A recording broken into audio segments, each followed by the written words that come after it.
Hi everyone, my name is Jessica Lee, and for my project, I decided to choose this show, Dear Evan Hansen. Okay, so Dear Evan Hansen first opened on Broadway on December 4th, 2016. The Broadway run was between December 4th, 2016 to September 18th, 2022. Now, this does not include the time that they were off during when the pandemic did start. This did cause the theater and all of Broadway to close down for about a year. So obviously this prolonged their time on Broadway, as well as other performances such as their national tour. And then lastly, the Broadway venue was in Music Box Theater, which is on Broadway in New York. Okay, so to start off, the screenplay was written by Stephen Levinson, who was the book author. However, the idea of the show and the music and the lyrics of all the music was written by Benjamin Pasek and Justin Paul. You may find them familiar for writing songs and the score for, say, La La Land. Additional arrangements were by Justin Paul and Alex Lacklemore, who is also the music supervisor. You may recognize him as part of the team who wrote the music for Hamilton. Then we have orchestrations by Christopher Jank. The director of the Broadway run was directed by Michael Grave. The choreographer, Danny Medford. The musical director of the show was Ben Cohn. Scenic designer was David Corrins. Costume designer, Emily Rebholz. Lighting designer, Japheth Weideman. Sound designer, Nevin Steiner. And the projection design was by Peter Negrini. Right, now let's talk a little bit about the plot of the show and give you a short summary. I wrote down the characters on the screen so it's easier to follow if you get lost in the names. Now, the show doesn't include a large amount of characters.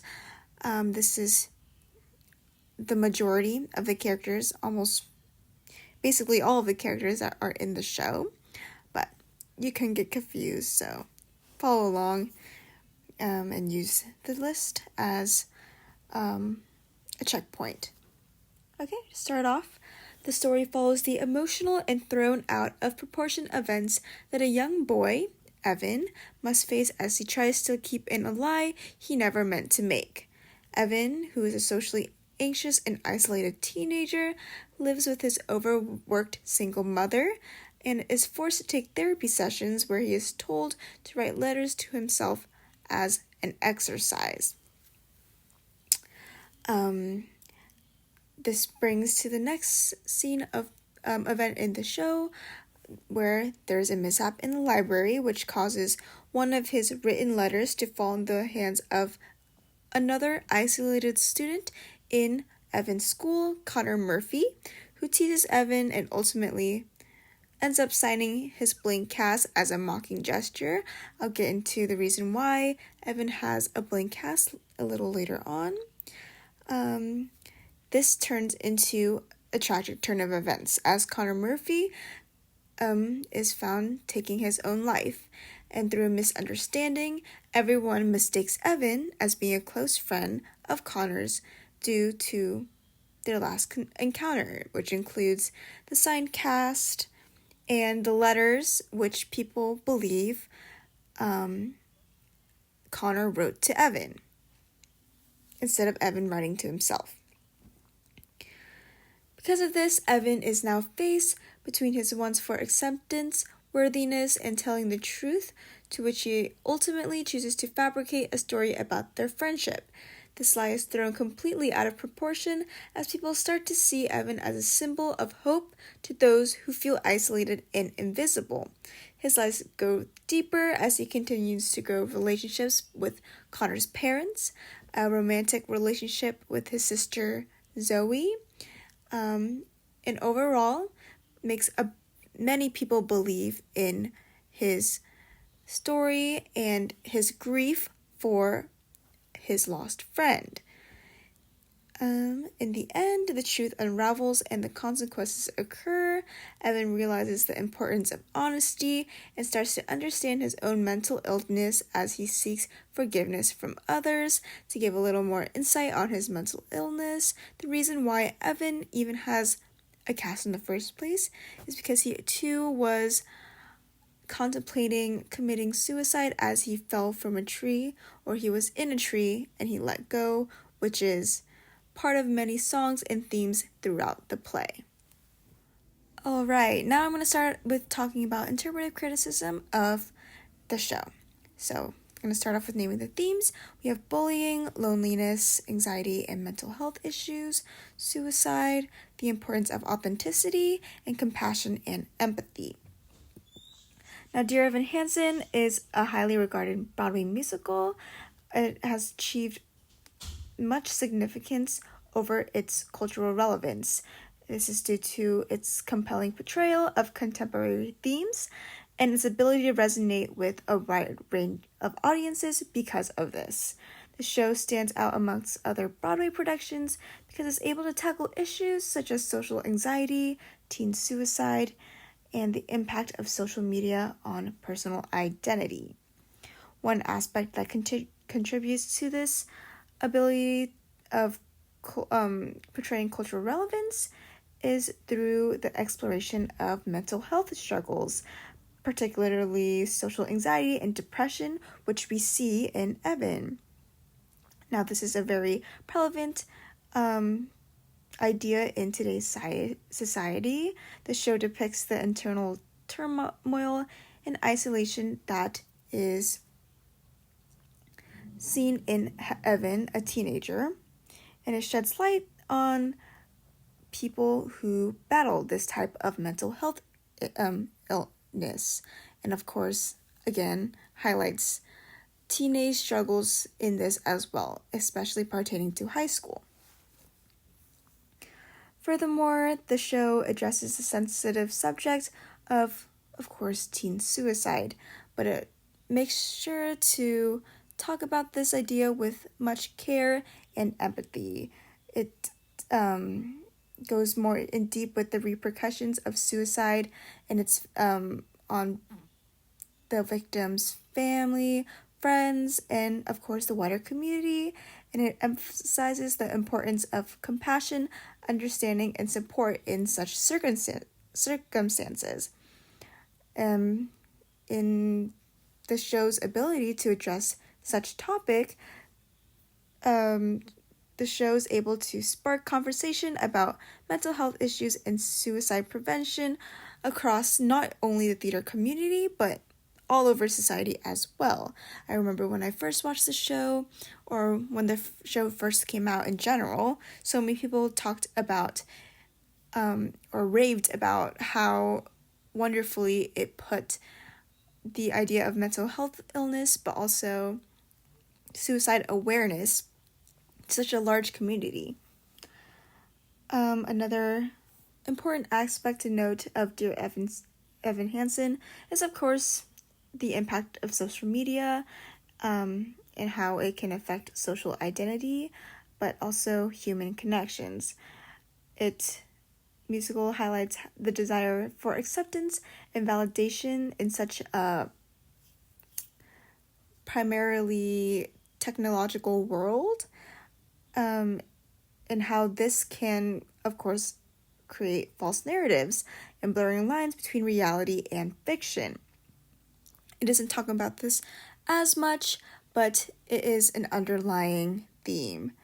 It prompts audiences to reflect on the authenticity of online personas and the consequences of seeking validation through not only virtual platforms, but overall. Dear Evan Hansen stands out between other Broadway shows because it has very deep emotional storytelling and memorable music, of course. The show's powerful performances and relatable characters are able to elicit a strong emotional response from the audience. And overall, the show uses cultural relevancy and its ability to tackle contemporary issues with sensitivity and authenticity, which makes it stand out between other Broadway shows.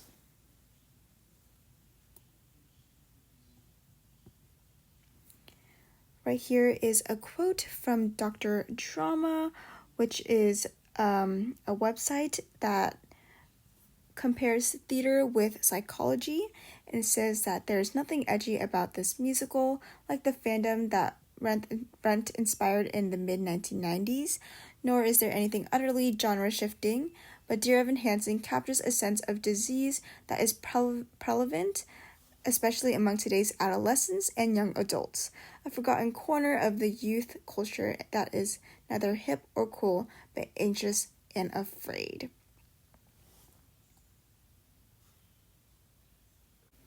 Alright, now to start talking about music, more specifically the song You Will Be Found.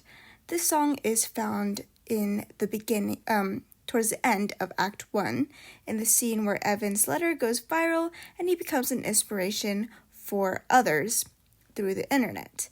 This is a group ensemble.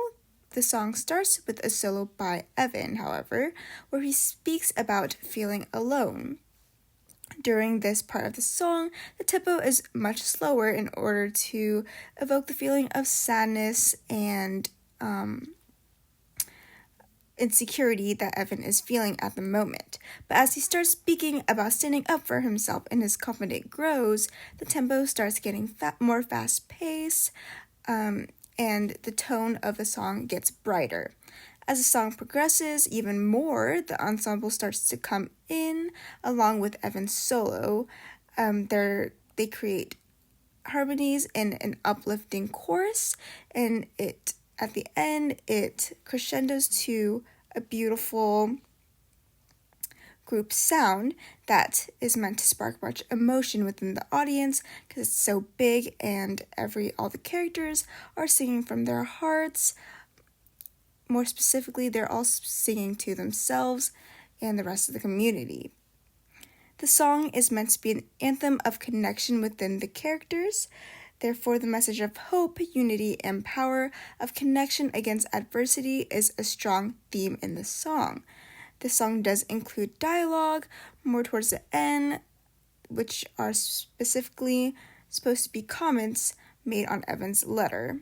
And these comments, again, they help Evan grow his confidence, which comes to the end of the song where everyone joins in. And it's this beautiful noise.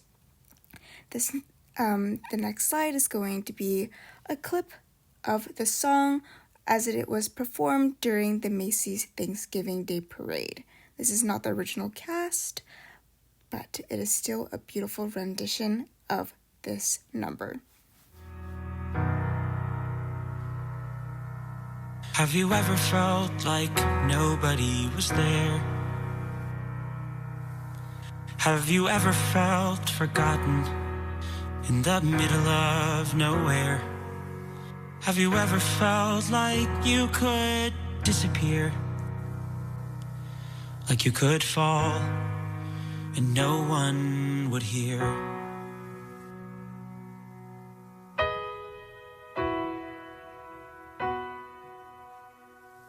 Well, let that lonely feeling wash away.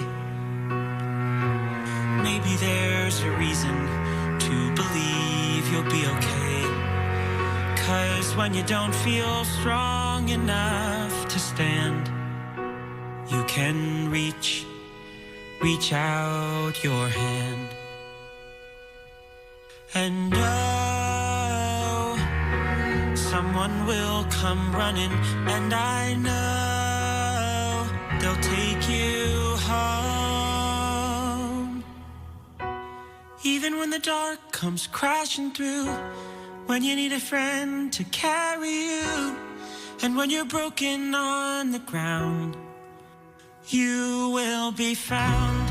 So let the sun come streaming in, 'cause you'll reach up and you'll rise again. Lift your head and look around. You will be found. You will be found. You will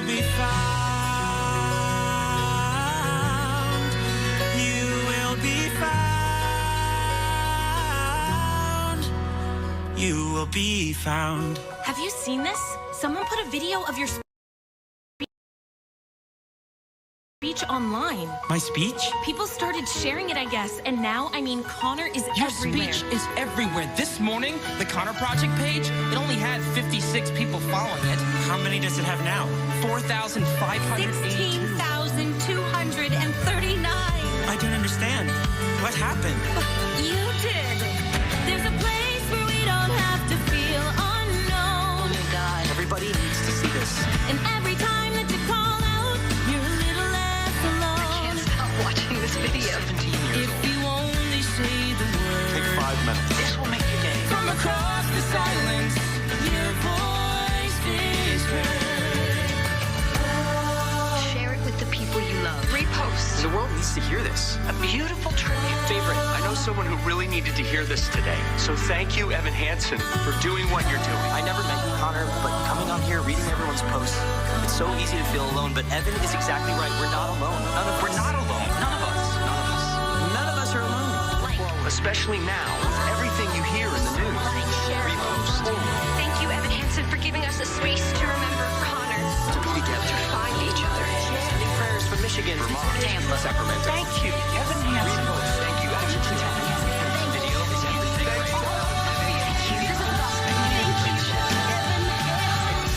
Even when the dark comes crashing through, when you need a friend to carry you, when you're broken on the ground, you will be found. So let the sun come screaming in, as you reach up and you rise again. If you only look around, you will be found. You will be found. You will be found.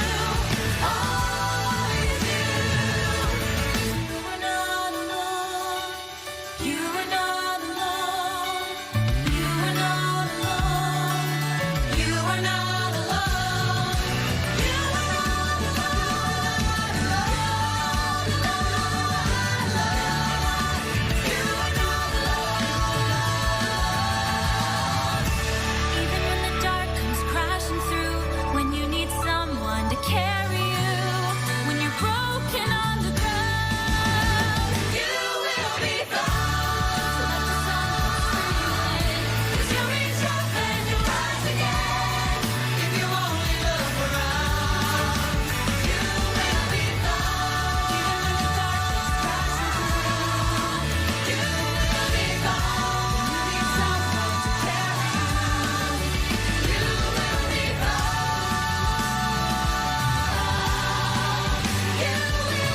found. You will be found. You will be found.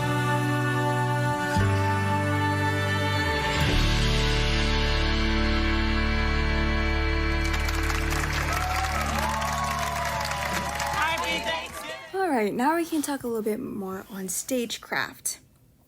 So, to start off, the show doesn't have a very extravagant set as most Broadway shows do. It, of course, has a very mundane setting or plot, as it's just, as the most common set is Evan's bedroom. So as you can see on the right, Evan's bedroom is meant to evoke a very minimal space that reflects the feeling of isolation and anxiety. His mother is never home and his father left when he was a child. Therefore, his space lacks the warmth that usually comes in a teenager's bedroom. In terms of lighting and projection design, again, the set of Dear Evan Hansen is not extravagant. However, it uses intricate lighting and projection designs as a prop to help move the story along. So once again, looking at Evan's bedroom, you see it evokes the idea of isolation, especially through the lighting design, as you see there's a blue light shining on his bed. In terms of dimming the color to a dark blue, it reflects the feeling of loneliness. And then once again on the left, to talk about like the projections of the show. Projections are a main factor of the show, as it is meant to display the articles and people in creating the online website in honor of Connor. Therefore, it not only helps move the story along, but also invokes the idea of anxiety within Evan, since he is obviously getting anxiety from all these people praising him, even though it's a lie. In terms of costuming, this is a very important idea in the show, although once again, it's very mundane. The costumes have a lot of symbolism. So to start off, we have Evan on the top left. He is easily distinguishable by his blue and white striped shirt, to which he always wears and is pretty popular symbol for the musical in general. His colored striped shirt highlights the characteristic that Evan struggles socially, since the outfit isn't quite popular amongst a normal high school crowd. I like to compare this to Connor, who is at the bottom left right there, who's able to fit into the crowd a bit more with his distinguishable hoodie and just ripped jeans. However, once again, because Connor is a social outcast, you're able to see this through the lack of color that he usually wears. He usually wears black, etc. However, Evan's style does shift later on in the show once he starts growing a relationship with Connor's family, and becomes more of a sort of filler for Connor. As you can see the bottom right, Evan, that is Evan. He is wearing clothing that much more resembles Connor, which helps progress the story because the audience is able to see that Evan is changing from his original personality. The last costume design that I like to talk about is Zoe. So in the beginning, on the top right, is Zoe in the beginning of the show. She's seen wearing a lot of like timid plaids, colors, very not really thought out outfits in a way, and it conveys the idea that she is mourning over her brother. She's confused, she doesn't have time to get ready, so she's wearing flannels, etc. And you can see at the bottom right, once again, that later on in the show, once Zoe starts developing feelings for Evan, she obviously becomes more happier. She dresses more girly. She's wearing a dress with flowers, more bright colors like the blue jean jacket. And once again, it helps to convey to the audience that Zoe is starting to accept the death of her brother and accept her feelings towards Evan. Alright, now to touch on a little bit of evaluative criticism. I found that the show was very noteworthy for successfully creating a very emotional and tragic story that is able to impact an audience deeply. It is very impressive that this is an original screenplay, meaning it's not based off of any book. It is an original story, and the storyline, I felt, beautifully conveyed such an emotional, tragic story that was able to get across many lessons, as I previously mentioned. It is. I also thought it successfully spread awareness to suicide and mental health, not just in the theater community, but in society in general. The music was also beautiful. It was a beautiful soundtrack. It successfully portrayed the emotions to the audience through well thought out lyrics and catchy melodies. the soundtrack, I felt, is very contemporary for those who may not be used to the traditional Broadway sound, and in that case I felt it was very beginner friendly for those who would like to tap into Broadway in musical theater. However, some critiques I found is there are some questionable lessons in terms of empathizing for the main character, or Evan, and his successes towards the end of the story. I would say his consequences weren't as drastic as I would have hoped for him in terms of his learning curve. Towards the end, people tend to be more empathetic quickly. This could be due to, obviously, the short amount of time given in a theater performance, but I feel like there could have been more consequences to relate to the audience. And then lastly, kind of goes hand in hand, it undersimplifies the struggles of mental health issues. I felt like they could have explored Evan's mental health issues a bit more, just to obviously play homage to those who struggle with the same mental health issues. Would have made the material a bit more impactful, but then again, it could have just been the short amount of time given in a theater performance. Now, just to quote some critics, the first quote is from Caroline Lamberson of the Spokesman Review. She said that my biggest criticism of Dear Evan Hansen is that it's a show that really doesn't like its characters. The teens, with the exception of Zoe, all decide to exploit Connor's death for their own gain. The Murphys are well off, but mom's a dilettante and dad's a stick in the mud, and they can't settle on a way to get help for their son, who has had anger issues since early elementary school. Evan's mom is the stereotypical single mother who is so busy she can't see what's in front of her. Evan is simply a liar, which touches on one of my critiques earlier, that some of the characters I felt needed a bit more of an arc in order for them to be more likable for the audience.